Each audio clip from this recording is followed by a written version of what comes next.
Hey guys, how's it going? Just watching some videos on YouTube, and from my own experience was having some ideas, I guess, and just concerning interaction with police officers, and if you're kind of getting any of your rights violated or whatever, or if people are calling in and doing like false complaints against you and getting the police called out, and basically end run is you end up trying to get some public information, or get the police to do something, and then you got the whole process of first dealing with it seems like every police department's different, how they handle the situation, from what I've seen and what I've dealt with personally. But it seems like we can get access to the information. We'll see personally, like forthcoming, but I'm pretty sure it's going to happen.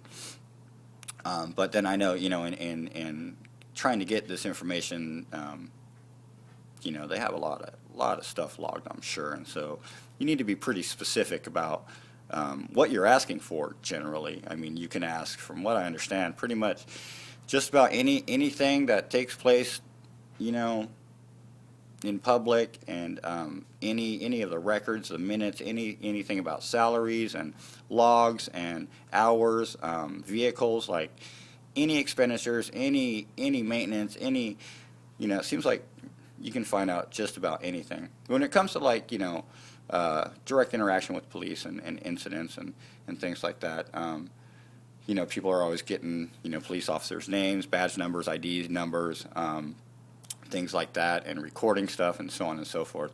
And when it comes to getting incident reports, or case numbers or something, pretty much from what I know, what I understand, you can request like criminal reports, incident reports, recordings, videotapes, on and on. You just need to be specific. So what I want to express to you guys is that I think when you have any encounter with police officers and whatnot, whether it's in your favor or not, if you get locked up, you're going to have some information, no problem.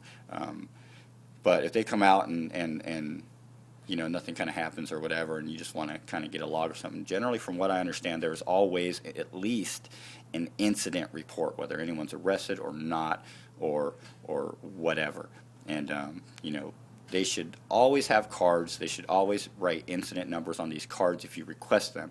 And then when you go in for public information, you have a good start, I think, because you have that incident number, and you should just be able to give that to whatever records specialist or FOIA specialist officer, or whatever, public records officer, and that should give them a nice little beeline as to what you're interested in, get the ball rolling for anything else you want concerning that number. Any recordings concerning incident number, any video concerning incident number, and so on and so forth. So I think it's important, with all your interactions, ask for an incident number, and they can put it on one of their business cards and get that down. So I'm pretty sure there's, every time an officer gets called out, I think it's on them to, the safety and mind of the officer, I guess, to know what the officer's doing, to start logging a report immediately once he's called out, he or she is called out to something. So I believe there's always an incident report at least, and that's a good little spot to get going if you're requesting public records and things of the like. So, I guess that's it for now. Just a thought I had. So, later.